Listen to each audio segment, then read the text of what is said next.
Manager one कोई अच्छी renovation company पता है क्या तुम्हें? वो तुरंत बोलती है बिल्कुल, शिंगशांग में कुछ हाई एंड कंपनीज है, मैं कांटेक्ट भेज दूंगी। टेन्युअन हाथ हिलाकर बोलता है ठीक है, अनफिनिश घर में कुछ खास देखने लायक नहीं होगा, चलो चलते हैं। लू मैंगलू अब भी एक्साइटमेंट में बोलती है टेन्युअन मैं कुछ फोटोज और वीडियोस ले लूं क्या इंस्टाग्राम पे पोस्ट करने के लिए? शेन्युअन स्माइल करके बोलता है हाँ ले लो, बस मेरा फेस मत दिखाना। लू मैंगलू विंक करते हुए कहती है अरे मैं तुम्हें कुबेर की तरह ऑनलाइन पोस्ट करूँ, सब लड़कियां पीछे पड़ जाएंगी। टेन्युअन कार की तरफ चलते हुए पूछता है वैसे तुम्हारे इंस्टाग्राम पे कितने फॉलोअर्स हैं? लू मैंगलू प्राउडली बोलती है 50,000 के ऊपर। टेन्युअन पूछता है और मोस्टली लोकल्स है? वो स्माइल करके बोलती है हाँ मोस्टली लोकल्स ही है। क्यों, मेरे वीडियो सीक्रेटली देखने का प्लान है क्या? शेन्युअन सीट बेल्ट लगाते हुए ग्रीन करता है 50,000 लोग ऑलरेडी देख चुके हैं, मैं देख लूंगा तो क्या फर्क पड़ता है। लू मैंगलू थोड़ा लीन होके टीजिंग टोन में कहती है तुम अलग हो, उन्हें मिलती है रेगुलर वर्जन, तुम्हें मिलेगी प्रीमियम कस्टम एडिशन। टेन्युअन भी स्माइल करके बोलता है अपना इंस्टाग्राम अकाउंट भेजना, हमारी कुछ बार रिव्यू वीडियोस आने वाले हैं, अगर तुम चाहो तो हमारे साथ फिल्मिंग कर सकती हो। लू मैंगलू एक्साइटेड होकर कहती है सच में तुम्हारे पास भी रिव्यू चैनल है, मैं अब भी भेजती हूँ। टेन्युअन ने कार स्टार्ट की और कैजुअली पूछा तो अब कहाँ चले, बैक टू द जिम? लू मैंगलू ने तुरंत बोला ऑब्वियसली जिम वापस, और कहाँ जाऊंगी मैं? क्या बात है, कोई और आइडिया था क्या? टेन्युअन थोड़ा सार्कास्टिक टोन में बोला अरे मुझे लगा हम बॉल से खेलेंगे। लू मैंगलू ने मुंह फुलाकर कहा इन योर ड्रीम्स तुम सब मर्दों का नेचर सेम होता है, कल मेरे दोस्त के साथ जो किया तुमने उस जगह पे आज मेरे साथ करना चाहते हो? ये सुनते ही टेन्युअन ने ब्रेक पे जोर से पैर मारा, कार एकदम रुक सी गई। लू मैंगलू झटके से आगे गिरती है, थोड़ा शॉक हो जाती है। टेन्युअन ठंडी आवाज में बोलता है तुम्हें कल की बात करने की हिम्मत कैसी हुई, मैंने अभी तक तुम्हें कुछ किया भी नहीं, अगर तुम्हें इतनी सिंपैथी है चन्ना के लिए तो तुम उसकी जगह ले लो। लू मैंगलू ने उसकी तरफ देखा, फिर धीरे से कहा ऐसा सोचना भी मत, और मन ही मन हंसने लगी। उसने सोचा अगर लड़की अपने आप को जल्दी से दे दे किसी आदमी को तो वो चीप लगती है, जब टेन्युअन मुझे पाने के लिए मुश्किलें झेलेगा तब मुझे और भी ज्यादा चेरिश करेगा और फाइनली मेरे सामने झुकेगा, और इसलिए मैं टेन्युअन को थोड़ा थोड़ा टेस्ट दे रही हूँ रोज थोड़ा सा, इससे वो मेरे पीछे पागल हो जाएगा और मुझे सबमिट कर देगा। जिम पहुंचते ही लू मैंगलू कार से उतरकर सॉफ्टली बोली बाय बाय टेन्युअन, फ्री हो तो जिम आना, ट्रेनिंग कर लेंगे। टेन्युअन कार में बैठे हुए स्माइल करके बोलता है बाय बाय लू, अगर टाइम मिले तो बॉलिंग भी चलते हैं। लू मैंगलू खुश मूड में जिम के अंदर चली गई। वहां जिम मैनेजर वांग मिंगबो दरवाजे पे खड़ा था, सीरियस एक्सप्रेशन के साथ। उसने गुस्से में पूछा मैंगलू ये क्या कर रही हो तुम? मुझे पता चला है तुमने प्राइवेट क्लास सेशन को स्किप कर दिया आज, तुम्हें पता है ना ये कॉन्ट्रैक्ट वायलेशन है। लू मैंगलू थोड़ा घबरा गई, मुझे कुछ अर्जेंट काम था, मैंने ऑलरेडी मिस जाओ को बोला है कि मैं आज के सेशन का डबल पैसा रिफंड कर दूंगी। वांग मिंगबा ने तुरंत बोला हाँ तुमने रिफंड एग्री किया है, पर मिस जाओ अभी भी गुस्से में है, वैसे मैंने तुम्हारे लिए ये मैटर हैंडल कर लिया है। लू मैंगलू थोड़ा कंफ्यूज हो गई, मिस जाओ को अचानक मुझसे प्रॉब्लम क्या हुई? फिर उसने सोचा अच्छा तो ये मैनेजर मुझे फंसाने का मौका ढूंढ रहा है, पहले डांट कर प्रेशर बनाया, अब सीनियर एडवाइस के स्टाइल में इंप्रेस करने की कोशिश करेगा। हाँ मुझे कॉन्कर करने का सपना देख रहा है, मुझ जैसी लड़की को सिर्फ कोई पावरफुल आदमी ही जीत सकता है, ये नहीं। ये सोच के उसने कामली कहा थैंक्स मैनेजर गोंग, अगर कुछ और काम नहीं तो मैं अपना काम शुरू कर लूं। गोंग ने जल्दी से बोला अभी 12 बज गए, इस टाइम पे क्या काम, क्यों ना हम दोनों लंच पर चले। लू मैंगलू पलटकर थोड़ा लाउड टोन में बोली सॉरी मैं अपना डाइट फूड लाई हूँ, मुझे ऑयली और हैवी फूड पसंद नहीं है। चलते हुए उसके दिमाग में बोल्ड और थोड़ी टीजिंग सोच आई, मैं इस जिम की टॉप पर्सनल ट्रेनर हूँ, बॉस मुझे वैल्यू करते हैं, ये मैनेजर मेरा क्या ही बिगाड़ लेगा। फिर अपने आप से सोचा मैं वो औरत हूँ जिसे चिंगू लेक के बड़े विला में रहना, मुझे अपने रास्ते में ऐसे गार्बेज लोगों को कभी आने नहीं देना। ऑफिस के अंदर सेक्रेटरी कॉन्ग की आवाज गूंज रही थी, तो तुम बोल रहे ये स्टूडेंट टेन्युअन स्टार्टअप इनक्यूबेटर में इन्वेस्ट करना चाहता है? सेक्रेटरी लू ने जोर से हाँ में सिर हिला दिया, बिल्कुल सही। प्रेसिडेंट कॉन्ग ने थोड़े से सोचने वाले मूड में बोला ये तो अच्छी बात है, तुमने उसे कांटेक्ट किया क्या? सेक्रेटरी लू ने तुरंत जवाब दिया मैंने लीजाओ से बोला है, उसे खाने पे बुलाया, पर उसने अभी तक कोई जवाब नहीं दिया। प्रेसिडेंट कॉन्ग ने थोड़ा सा भावुक होते हुए याद दिलाया अगर हम इसका इन्वेस्टमेंट ले रहे हैं तो हमें प्रॉपर एटीट्यूड दिखाना होगा, स्टूडेंट होने की वजह से उसको इग्नोर नहीं कर सकते। आप बिल्कुल सही कह रहे हो सेक्रेटरी कॉन्ग, मेरी ही गलती थी, तो मैंने आज दोपहर उसके डॉम जाकर उसे पर्सनली इनवाइट करने का सोचा है। कॉन्ग ने शांति से हाथ उठाया और बोला नहीं, उसे और भी ज्यादा रिस्पेक्ट दिखानी चाहिए स्कूल की तरफ से। एक काम करते हैं, मैं तुम्हारे साथ चलता हूँ और लीजाओ को भी बुला लो। सेक्रेटरी लू थोड़ा हैरान होकर बोला सर आप खुद मिलने जाएंगे? टेन्युअन तो बस एक स्टूडेंट है हमारे स्कूल का, क्या ये थोड़ा ज्यादा नहीं हो जाएगा? यहाँ पे सीन चेंज होता है शाम के 5 बजे साउथ डॉर्मेटरी में। एक लड़का अपना फोन टेन्युअन के मुंह के सामने घुसा के बोलता है टेन्युअन मैं टियांगमिन से वीचैट पे इतने टाइम से बात कर रहा हूँ, बताना ब्रो कितना टाइम लगेगा उसे पटाने में। टेन्युअन ने उसके मैसेज पढ़े, उसे कंटेंट थोड़ा फ्लैट लगा। गुड मॉर्निंग, तुम्हें ब्रेकफास्ट ला दूं? Reply no deed. फिर मैसेज, आज बारिश हो रही है, अम्ब्रेला ले जाना। Reply, no need. Good night, AC ज्यादा लो मत रखना, पैर ढक लेना। Reply, no need. शेन्योन ने फोन देखा और वो लिटरली स्पीचलेस हो गया। सोचा ये लाइयुएंग 3 साल से इतना प्यार दिखा रहा है और एक भी इंच प्रोग्रेस नहीं हुई। लाइयुएंग ने चिल मोड में पूछा, शेन्योन क्या लगता है? वो हर मैसेज का रिप्लाई करती है, पहले वाली क्लास ब्यूटी जैसी बिल्कुल नहीं रही, वो बड़ा इंप्रूवमेंट है, मुझे लगता है प्रोग्रेस स्लो एंड स्टेडी हो रहा है।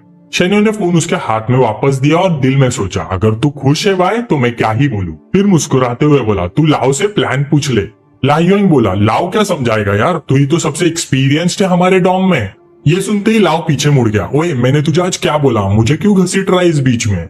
फिर लाइयुएंग ने फाइनली शेन्योन से पूछा, वो मेरे मैसेजेस का रिप्लाई करती है और वीकेंड पे मेरे साथ डेट पे भी मान गई, मतलब वो मुझे पसंद करती है ना। शेन्योन ने ऑकवर्ड सा स्माइल करके बोला, हाँ हाँ बिल्कुल। ये सुनते ही लाइयुएंग चिल्ला के बोला, ओ डैम, शेन्योन भी बोलता है, मतलब सच ही होगा। शेन्योन ने तुरंत दिल में सोचा, भाई ये लव स्ट्रोक डॉग तो पूरा पागल है। तभी डोर पे जोर से नॉक हुआ। लाइयुएंग जाके बोला, कौन है भाई इतना जोर से ठोक रहा है। जैसे ही डोर खोला उसके होश उड़ गए। सामने सेक्रेटरी कॉन्ग, सेक्रेटरी लू और टीचर ली जाओ। वो हिचकिचाते हुए बोला, सेक्रेटरी कॉन्ग, सेक्रेटरी लू, टीचर आप यहाँ? ली जाओ ने सॉफ्टली पूछा, शेन्योन यहाँ है? हाँ हाँ है, आप लोग अंदर आइए, उसने पैनिक मोड में बोला। मन में सोचा, ओ डैम, ये तीनों शेन्योन के लिए आए हैं, कहीं उसने कोई गड़बड़ तो नहीं कर दी। बाकी स्टूडेंट भी गॉसिप करने लगे, 2 लीडर्स डॉम में आए हैं, क्या हुआ है? क्या शेन्योन ने कुछ इलीगल किया है? उसकी फैमिली बैंकरप्ट हुई थी फिर भी कार खरीद ली उसने।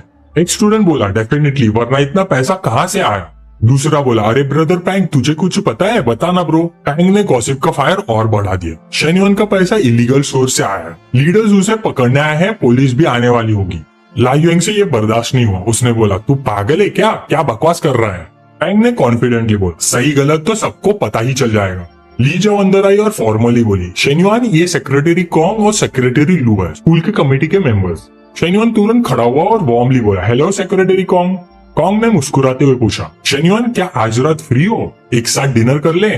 शेन्योन ने कहा, sure, tonight is fine. Kong ने खुशी से कहा, परफेक्ट, मैं रेस्टोरेंट बुक कर लेता हूँ, चलो अभी चलते हैं, इंक्यूबेटर पे प्रॉपरली डिस्कस भी कर लेंगे और उसके साथ सब लोग चल लेते हैं। बाकी स्टूडेंट्स ने देखा और शॉक रह गए, अरे ये तो पकड़ने नहीं आए थे, लगता है जैसे किसी लीडर का वेलकम हो रहा है।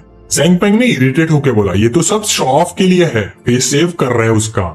लाइयुएंग ने आंखें घुमाते हुए बोला, अरे बकवास बंद कर, 2 सेक्रेटरीज डिनर के लिए बुलाने आए थे शेन्योन को। एक स्टूडेंट चिल्लाया, क्या 2 सेक्रेटरीज खुद इनवाइट करने आए? इतना बड़ा आदमी बन गया शेन्योन। सबने एक सुर में कहा, यार शेन्योन अब हमारे लेवल का नहीं रहा।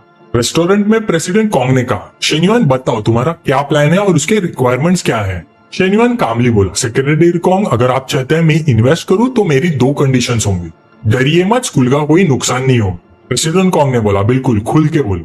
शेन्योन ने कहा, मुझे कंप्लीट ऑटोनॉमी चाहिए, किसको इन्वेस्ट करना है और कितना करना है ये मैं डिसाइड करूंगा, स्कूल इंटरफियर नहीं करेगी। ये सुन के सेक्रेटरी लू तुरंत उछल गया, ये क्या कह रहे हो, ऐसा रूल कहाँ होता है? कॉन्ग ने हाथ उठाकर बोला, लू शांत हो जाओ, और जेंटली बोला, शेन्योन स्टार्टअप इंक्यूबेटर में मिनिस्ट्री ऑफ एजुकेशन भी इन्वॉल्व है, अगर सिर्फ इन्वेस्टर के हिसाब से चले तो एक्सप्लेन करना मुश्किल हो जाएगा। शेन्योन ने शांत टोन में कहा, सेक्रेटरी, बिना पैसे के सक्सेस रेट बस खोखला लफ्ज है, अगर मैं इन्वेस्ट कर रहा हूँ तो मैं चाहता हूँ सब सक्सेसफुल हो, हमारा गोल सेम ही है। उसने वाइन का सिप लिया और मन में सोचा, सिस्टम का मिशन मुझे वेल्थ और रेपुटेशन बनाना है, आगे जाके मुझे प्रोफेशनल्स चाहिए होंगे, तो क्यों ना इंक्यूबेटर के जरिए लोगों को अपनी तरफ खींच लूं। और हाँ, सिस्टम के मिशन में काफी फीमेल्स भी हैं और कॉलेज गर्ल सोसाइटी के वुमेन्स से ज्यादा अप्रोचेबल होती है। प्रेसिडेंट कॉन्ग ने ग्लास उठाया और बोला, तुम्हारे रिक्वेस्ट पे मुझे मिनिस्ट्री के लीडर्स से कॉन्फ्रेंस करनी पड़ेगी, उसके बाद ही कोई आंसर दे पाऊंगा। शेन्योन ने कैजुअली कहा, ऑलराइट सेक्रेटरी, ये चलेगा। रात को जब सब जा रहे थे, कॉन्ग ने ली जाओ से कहा, शेन्योन ने ड्रिंक किया है, वो ड्राइव नहीं करेगा, तुम उसे घर पे ड्रॉप कर लेना। ली जाओ कार में बैठी और बोली, शेन्योन तुम्हारी कार तो काफी स्पेशियस है। शेन्योन ने स्माइल करते हुए कहा, पहले सीडान चलाता था पर इस बार एसयूवी ट्राई करनी थी। तभी लीजाओ का फोन बज गया। लीजाओ ने उठाया, हाल ही मैन क्या हुआ, सिर्फ चेंज कर ली? कोई बात नहीं, मैं खुद मूविंग कंपनी को कांटेक्ट कर लूंगी। ओके ओके, टेंशन मत लो, मैं कॉल कट कर दी। शेन्योन ने क्यूरियोसिटी से पूछा, टीचर आप शिफ्ट कर रही हो क्या? लीजाओ हाँ में सिर हिलाकर बोली, हाँ 2 दिन में मूव कर रही हूँ, पिछले अपार्टमेंट का लीज खत्म हो गया है, अब मैं अपनी सिस्टर के साथ शिफ्ट हो जाऊंगी। शेन्योन ने तुरंत ऑफर दिया, आपको हेल्प चाहिए क्या मूव करने में मेरी? वो तुरंत हेजिटेट करते हुए बोले, अरे नहीं ये ठीक नहीं लगेगा, तुम्हारी कार तो नहीं है, ऐसे मूव करते हुए उसे यूज करना सही नहीं होगा, मैं मूविंग कंपनी बुला लूंगी। शेन्युअन ने कैजुअली मुस्कुराते हुए कहा, अरे कोई बात नहीं टीचर, कार तो सिर्फ एक टूल है, खर्च होने वाली चीज, और वैसे भी स्टूडेंट का फर्ज है अपने टीचर की हेल्प करना। लीजाओ ने हाथ हिलाकर मना किया, नहीं नहीं जरूरत नहीं, हम दो लड़कियां हैं, काफी सामान है। लेकिन शेन्युअन ने मुस्कुरा कर कहा, टीचर प्लीज मना मत कीजिए, मैं आपका स्टूडेंट हूँ, आपकी हेल्प करने में क्या दिक्कत। आखिर में लीजाओ ने मान ही लिया। थोड़ी हेजिटेट करते हुए बोली, ठीक है फिर। वो हल्की सी ब्लश कर गई और मन में सोचा, शेन्युअन का फेस कितना शार्प है, फीचर्स क्लियर है, अगर उसकी स्टूडेंट वाली आइडेंटिटी हटा दूं तो एज अ मैन काफी हैंडसम लगता है मुझे।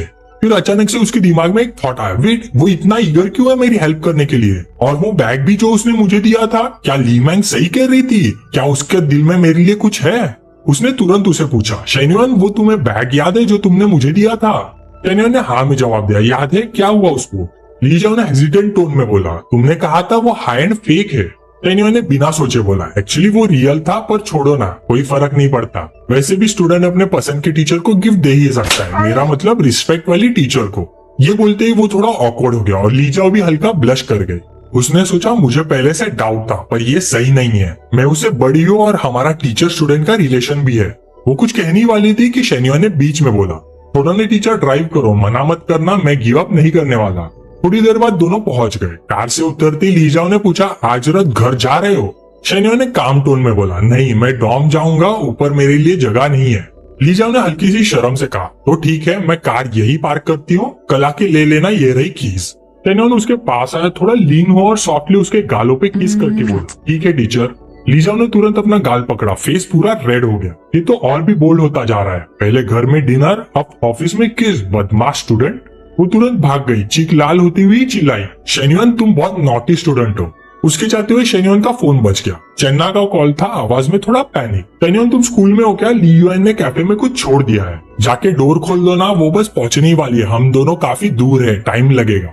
शेन्युअन ने कामली बोला, ठीक है, मैं देख लेता हूँ। थोड़ी देर बाद वो कैफे पहुंचा। लीन्यू वहां थी, थोड़ी एम्बेरस होके बोली, सॉरी शेन्युअन, मैंने कुछ बच्चों के टॉयज यहाँ छोड़ दिए थे, लास्ट टाइम लेना भूल गई। शेन्युअन ने पोलाइटली दरवाजा खोला, कोई बात नहीं, छोटी सी चीज है। अंदर जाके उसने लाइट्स ऑन कर दी ताकि वो इजीली चीजें ढूंढ सके। लीन्यू टॉयज उठाते हुए कंप्लेन कर रही थी, बस यही कुछ टॉयज है, बच्चों ने खेलते हुए यही छोड़ दिए, ये वाला और ये वाला। शेन्युअन उस सीन का आनंद लेते हुए बोला, आराम से ढूंढो, तुम्हारे बच्चों की क्या एज है। वो बैग में टॉयज डालते हुए बोली, 3 साल का, पर काफी शैतान है। शेन्युअन ने नोटिस किया कि उसके हाथ में एक वाइन की बोतल थी और मन में सोचा, वाइन मतलब लीन्यू अक्सर अकेली यहाँ आती है, शायद अकेली बैठी ड्रिंक करती है। थोड़ी देर बाद वो सॉफ्टली बोली, ऑलराइट, मैंने सब ले लिया है। शेन्युअन ने पूछा, क्या हुआ, जाने का मन नहीं कर रहा। वो हल्की सी उदासी में बोली, पता नहीं, बस यादें आ रही हैं, यहाँ के दिन, ये जगह, सबके साथ बीता हुआ वक्त। शेन्युअन ने तुरंत सोचा, लगता है ये सब ज़ैंग से रिलेटेड है, अगर वो उदास नहीं होती तो अकेले कैफे में ड्रिंक करने नहीं आती। उसने हल्का सा स्माइल करते हुए कहा, तो फिर कभी कभी विजिट कर लिया करो। वो सिर हिलाते हुए बोले, अब वापस आने का चांस कम है। जब वो जाने लगी तो शेन्युअन ने रोक दिया, लिन, अगर तुम्हें बुरा ना लगे तो मेरे साथ थोड़ी ड्रिंक्स लोगी। उसने पलट के देखा और पूछा, क्या ये सही रहेगा। शेन्युअन ने कैजुअली स्माइल करते हुए कहा, क्यों नहीं। सिग्नल समझ के दोनों नियर बाय टेबल पे बैठ गए और उसने वाइन की बोतल उठाई और दोनों को एक ग्लास पोर किया। शेन्युअन वाइन पोर करते हुए बोला, फीलिंग डाउन, फैमिली का कुछ इशू है क्या। मिस लिन ने लो वॉइस में पूछा, तुम्हें कैसे पता। शेन्युअन ने लीजरली ग्लास में वाइन पोर करते हुए बोला, एक्चुअली मैं तुम्हारे हस्बैंड ज़ैंग जियांग को जानता हूँ, वो फॉरेस्ट शॉप का डायरेक्टर है ना, मैंने उसके बारे में थोड़ा बहुत सुना है। चन्ना भी उसकी एम्प्लॉय थी, तुम्हारे हस्बैंड की वजह से उसको रिजाइन करना पड़ा। मिस लिन सरप्राइज हुई, कंफ्यूजन के साथ बोली, उसके साथ भी कर लिया। शेन्युअन ने ली के साथ ग्लास टकराया और पास्ट रिकाउंट किया। एक्चुअली कुछ नहीं हुआ, ज़ैंग जियांग बस फ्रीक्वेंटली हैरेस करता था, चन्ना सह नहीं पाई और रिजाइन कर गई। मिस ली ने रिलीफ के सांस लिया और बोली, अच्छा है, नहीं तो एक और क्राइम ऐड हो जाता। वाइन का सिप लेते हुए बोली, एक्चुअली मैं अभी रिसेंटली डाइवोर्स के लिए प्रिपेयर कर रही हूँ, मैंने उसकी चीटिंग के प्रूफ कलेक्ट किए हैं और काफी कॉन्वर्सेशंस रीड किए हैं जब वो सबऑर्डिनेट्स को फोर्स और थ्रेटन करता था। ये बोलते हुए उसने अपने सर को पकड़ा और पेनफुली बोली, हमारी शादी को 5 साल हो गए, एक्सपेक्ट नहीं किया था कि वो ऐसा होगा, पर सोचती हूँ वो मेरा बच्चे का बाप है तो हेजिटेट करती हूँ, वरी करती हूँ मेरा बच्चा सिंगल फैमिली में कैसा ग्रो करेगा और साइकोलॉजिकल प्रॉब्लम्स ना हो उसे। तब शेन्युअन स्टर्नली एडवाइस देता है, जब डिसीजन लेना हो डिसाइसिव होना चाहिए, चिल्ड्रंस इंपॉर्टेंट है, पर अगर ये सिचुएशन उनके सामने कंटिन्यू हो तो उनको और हार्म होगा, तो अपने लिए या अपने चिल्ड्रंस के लिए सही डिसीजन लेना जरूरी है। मिस ली एनलाइटेंड फील करते हुए बोली, you are right, very reasonable Shenyuan. उसने ब्लैंकली शेन्युअन को देखा और सोचा, मैं सोचती